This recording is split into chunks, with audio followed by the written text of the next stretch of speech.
And our Bible reading this week is actually in John 20. If you grab your Bible, head over there. John chapter 20. We're kind of at the climactic moment.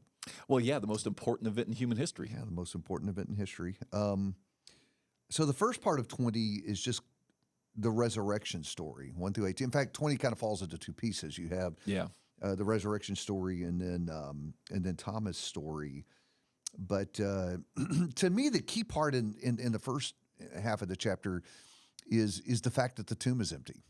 Yeah, I mean, and that's the crucial thing, and death has been defeated. Man has, in Jesus as the second Adam, eternal life has been restored. The power of an indestructible life, as Paul calls it elsewhere. So yeah, I think that for critics of the resurrection, that's one of their most significant hurdles.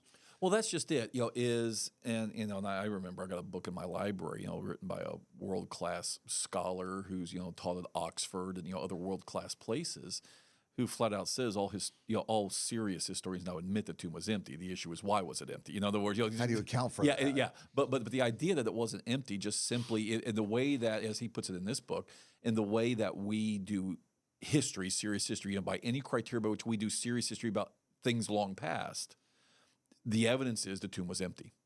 And so it's interesting that, not that you still can't find somebody on the internet who's going to be a crank about this. Right.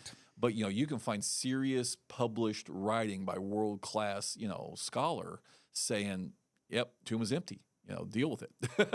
Well, and I think that if you're going to be an honest person in considering the story, you got to some way account for that, right? You can't just say, well, I deny the resurrection. Okay. Then let's talk about the tomb. Well, that's the thing is, and how did it get that way? Well, that's the thing, because even you remember, of course, in the Gospels, in a sense, the Jewish leaders acknowledged the empty tomb by spreading the lie that the disciples stole the body. Why do they have to lie? Because they don't have a body. They have an empty tomb. They have to explain, so they've got to spread a lie. But what's interesting is, and I can't remember. Maybe it's just on a different podcast already. I can't remember where I say things sometimes. But there's even almost about a century later, in the 2nd century, Justin Martyr, writes of the fact that in the 2nd century, still among the Jews, the rumor is spread that the disciples of this Jesus, stole the body. So in other words, we have literally outside the Bible evidence that this is what was said among the Jews. Right. And so so literally outside the Bible, what do you have acknowledgement of? The Jews themselves, by spreading that story to that day, were acknowledging they did not have the body. There was an empty tomb. And so because if the tomb had not been empty, the chief priest, the leadership, would have shown the body to the Jews in the 1st century. It didn't happen. Yeah, so literally outside the Bible, you got evidence the tomb was empty. Yeah, that to me is the most compelling evidence that it had to have been empty, because if it hadn't been, Christianity would have died on the streets of Jerusalem. All you got to do is produce the body. Right.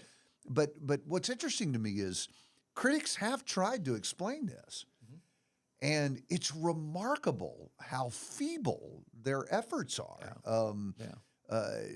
Usually just pulled out of thin air and in conflict with everything we know about the death of Jesus. I think probably my favorite theory, and we just talked about this in the high school class, and they got a pretty good kick out of this too, is the argument that he didn't really die.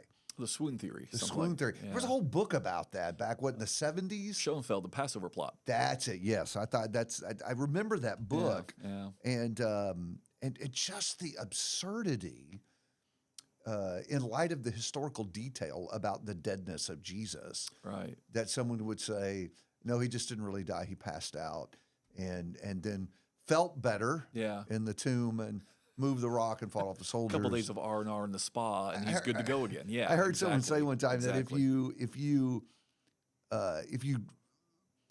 look at the details about what was done to him, and then argued after that he didn't really die and appeared alive, that was a greater miracle than the resurrection. That's right. And you leave him sealed in a cave for a couple of days with no medical care, food, or water. Yeah. Yes, I'm being the unreasonable one by. but the reason I think that's interesting is.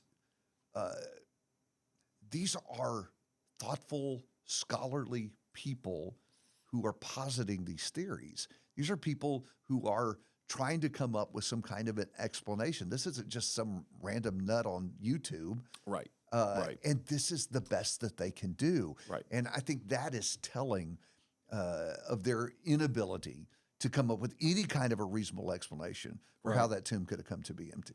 And I think, David, what to underscore there too about what you just said is the fact that it's not about intelligence. This goes back to something we talked more about when we first began reading John's Gospel back during the summer, which is that John especially highlights the issue of will. It's the gospel of belief. As we see here in chapter 20, these things have been written that you may believe. This is the gospel of bringing you to belief that Jesus is the Son of God. And so at the end of the day, what the John's Gospel was showing, especially in some of those early stories, it's not a matter of evidence, it's a matter of belief, it's a matter of your heart. Right. And so we tend to want to make this especially in our modern kind of scientific, technological mindsets, what smart people believe or don't believe. It's not about intelligence, it's about will. Yeah. No matter how smart or not smart you are or may think you are, it's literally, do you want to see this or not? And if you don't want to see this, no amount of evidence will convince you, no matter how smart you are. But just like it's hard for a rich man to enter the kingdom. Sometimes the more intelligent people are, the more they become. Paul says knowledge puffs up. Right? And so there is a danger there that we are too smart to believe in certain things. We are too intelligent, too learned, too scientific, whatever, and too lazy. Yeah. Because I think the vast majority of people have rejected the resurrection blindly. Yeah. And frankly, some of our folks have accepted it blindly rather than being thoroughly acquainted. Convinced and convicted. Yes, explored the evidence and have seen it. And I think that that is part of our responsibility, starting with our own families. We talk about our kids sometimes. We need to make this case with our kids. Our kids need to be familiar with the resurrection. Everything is hanging on this. They need to be familiar with the evidence. They need to be familiar with these alternate theories and to be able to talk intelligently, people, because I think by and large, the average person they're interacting with probably hasn't thought that much about it. And so I think there's an opportunity there to begin laying a foundation and building a case with people who've never thought about it before. I remember, I think the guy's name was Morrison, who wrote the book, Who Moved the Stone? And he talks in that book in the first chapter about how he set out initially to write a book disproving the resurrection. And wound up the opposite, yeah. Well, the first chapter is the book, the first chapter of the book is entitled The Book That Refused to Be Written. Yeah. And he actually, when he began carefully researching the evidence, all of a sudden he's like, oh, it's the same thing with Lee Strobel, who's well known about this. He's trying to disprove Christianity. And all of a sudden he ends up saying, wait, when I honestly look at the evidence, it's pretty compelling. Yeah. And again, going back to the issue of will, the real problem is, and this goes all the way back to Jesus' own day. Oh, absolutely. John 11. That's the point. Let's kill point. Jesus and Lazarus. The chief priests and the elders don't want to bow the knee to Jesus. And so ultimately, this is not just a matter of evidence or intelligence. This is a matter of will, but even more concretely, this is a matter of, I don't want to live my life the way if Jesus is Lord, if Jesus is Son of God, as is given evidence by the ultimate exclamation point, the resurrection, right, then I can't live the way I want to live. That's the real problem. I don't want to bend the knee to Jesus. Right. And so if I don't want to bend the knee to Jesus, he better not have been raised from the dead, because then I got a problem. Exactly. Then I have to acknowledge I'm in rebellion. Yeah. Et cetera. And so it's so much. We just. It's not a matter of always reasoning. It's the evidence is there. Show it, be convinced and convicted by it, but realize your heart's being tested in this too. Your heart's being tested. He's going to get to that at the end of the chapter too, Correct. Because he's going to tell us that the evidence provided is sufficient for belief. Could have told you more, but this is enough. And so what that tells us is, when people are confronted with the evidence and don't believe it, the problem is not the inadequacy of the evidence. Why? Because the Lord said the evidence is sufficient. Which brings us to the back half of this chapter. The test case. Well, again, it's interesting as you read the Gospels, the pieces each one chooses to add, right? Yeah. And so John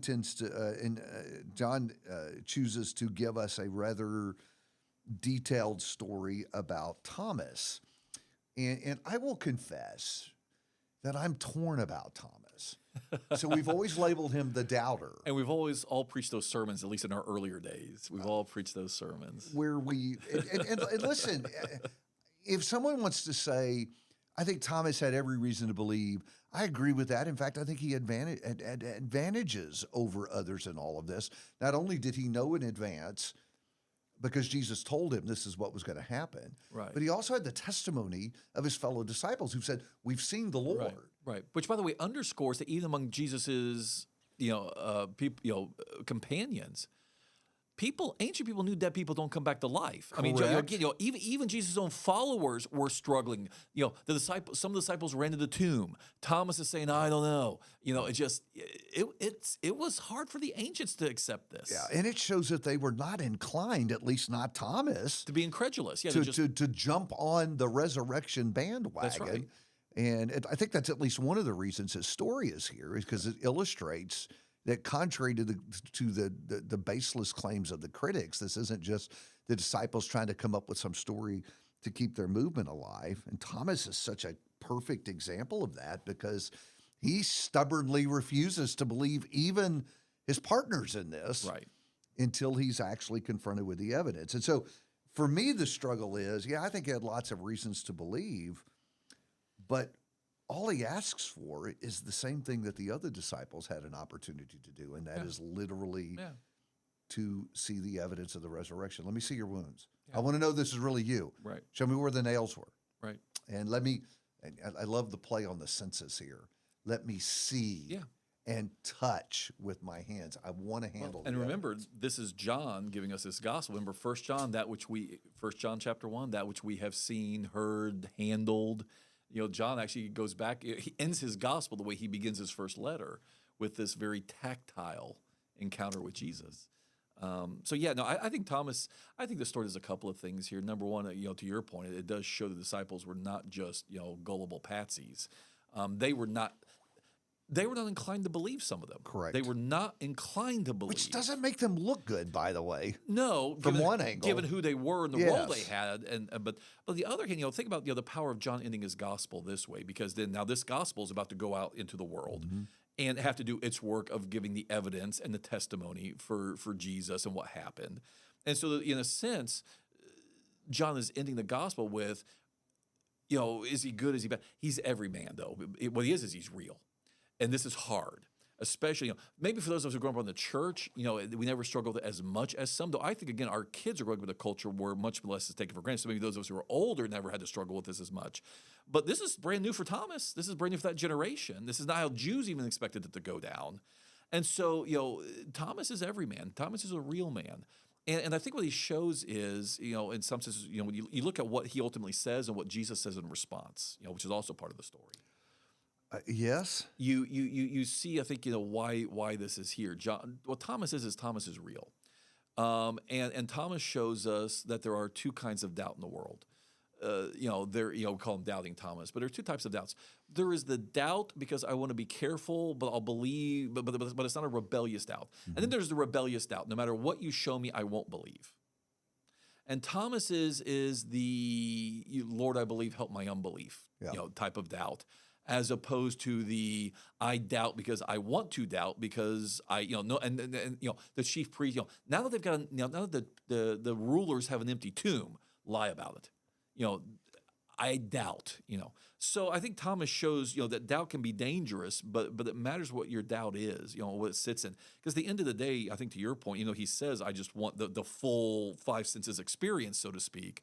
When he just simply appears, what does Thomas immediately say? And this is the key. My Lord and my God. And now we're back to the real issue. People don't want to bound. You will not. Right. You will not bend the knee if you're not prepared to make the confession when confronted with the evidence. If you're not open to the possibility that if this is true, I have to bend the knee.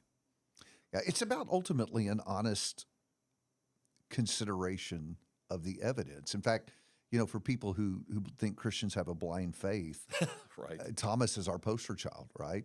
No, we struggle with faith too at times. Yeah. Well, I think everybody deals with doubts. I think that's right. That's right. And I think it's important to say that having doubts don't make you a bad person. Having doubts may reflect the fact that you're a serious person And honest. and wanting to put together a logical, reasonable conclusion. I remember studying with a guy one time who was struggling with doubts over whether or not God existed. And he said, listen, I want there to be a God. Yeah, see, that matters. That I'm matters. just not willing to check my brain at the door of the church building. Sure. And so that guy was kind of a Thomas. I've Yeah. got to, I want this to be true, but I'm only going to believe it if it is true and the evidence Right. supports it. And that's kind of how I see Thomas. There's that guy, and I think we all need to be a little bit more Thomas-esque in our faith, because a shallow faith That's right. This is is easily undermined.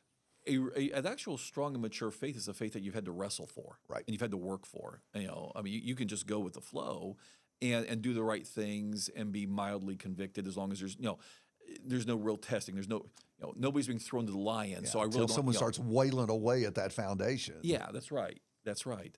But no, I mean, I think the beauty of Thomas is his honesty and his integrity. But he goes into this willing to be convinced. It's not a you bunch of fools. How could you Right. fall for this? Haven't you heard? And so the real issue is not do you doubt. The real issue is, are you genuinely, honestly, own your heart? Are you honestly willing to be convinced? Right. If we go through the evidence. Yeah. So I want to tack this on to the end. Again, thinking about our kids, that I think it's really important that we help our kids be comfortable with their doubts, because We want our kids to ask us their questions. right, I think that kids are afraid of their doubts. They're afraid of how we're going to respond if they bring them up. They're afraid of what they might find, and so they just bury them. It's kind of like, you'll really relate to this. It's kind of like men do when they're fearful they have a serious illness. Yeah. Instead of going to the doctor, what do? Denial. Yes. I'm okay. That's why a lot of guys die of heart attacks in their sleep, because I'm okay. The pain in my chest. That's right. It's muscle, right? That's right. And the problem with that is that doubts don't go away. No. And so what we want our kids to be comfortable with, okay, I'm struggling with this. I don't see this.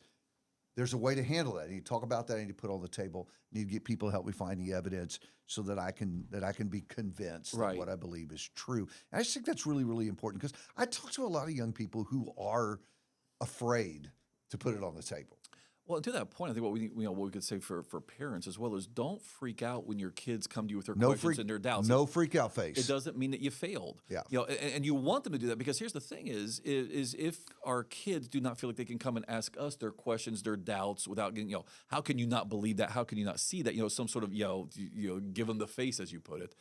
The doubts and the questions don't go away.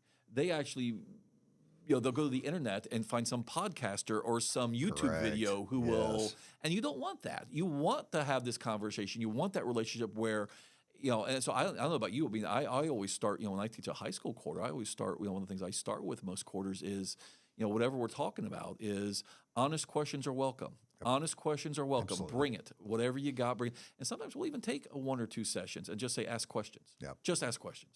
Let's do this. And I think parents need to do that with Agreed. their kids. I think parents Agreed. need to ask questions, even about something as simple as the resurrection. Hey, you think Jesus really rose from the dead? But don't accept a yes or no. Yeah. Okay, why do you believe that? Yeah. Why does that make sense to you? Yeah. And see what's underneath it. Because even if they give the right answer, if the foundation is shallow, Yeah. well, then that's easily broken. And I think sometimes what we want to hear them say is, I'm not really sure why I believe that. Yeah. Because that says I need to put some stones there. Yeah. The foundation isn't solid enough. Well, then he capstones this in 30 and 31 Right. by saying the evidence provided is sufficient to produce belief. And then the key in all of that through belief having life. Yeah. Yeah. And this is why Jesus came and did what he did. And literally the book ends with life, ends with resurrection, the down payment that God gives for eternal life for people. It's why all of this matters. It's why all of this is vital. Again, another vital thing to talk to your kids about. So I think reading chapter 20 is a really, really great door to talk to your kids about some of these fundamental things that make up our faith as disciples, and to help them secure their spiritual foundation. So I hope you take some time this week to talk with your kids about that.